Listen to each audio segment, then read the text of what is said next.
صفقات نادي النصر خلال الميركاتو الصيفي. تعاقد مع البرتغالي فيليكس قادما من تشيلسي. تعاقد مع كينغسلي كومان قادما من بايرن ميونخ. تعاقد مع نيغو مارتينيز قادما من برشلونة.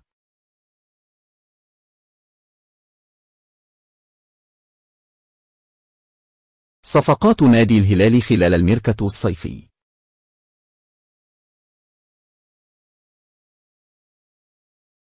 تعاقد مع نونيز قادما من ليفربول. الهلال تعاقد مع ثيو هيرنديز قادما من ميلان. الهلال تعاقد مع يوسف أكتشيشيك قادما من فنربخش. الهلال تعاقد مع الحارس ماتيو باتويليت قادما من ليون.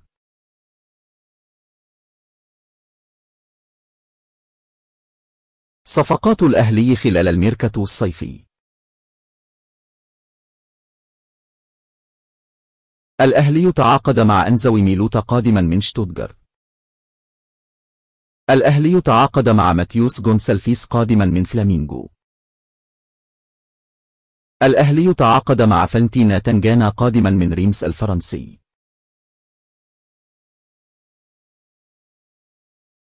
صفقات نادي الاتحاد خلال الميركاتو الصيفي.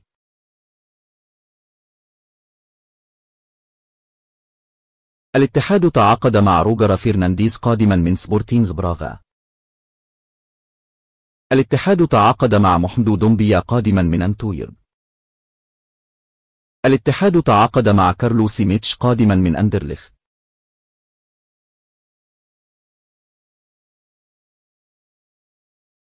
صفقات نادي القادسية خلال الميركاتو الصيفي. القادسية تعاقد مع أوتافيو قادما من النصر.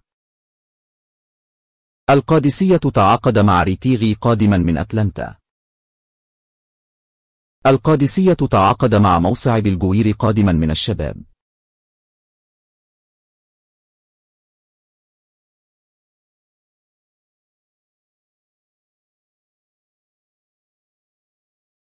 الحزم تعاقد مع عمر السومة قادما من الوداد.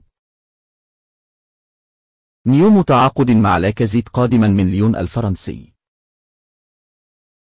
الشباب تعاقد مع الحارس جروهي قادما من الخلود. لا تنسى الاشتراك في القناة وتفعيل زر الجرس ليصلك كل جديد.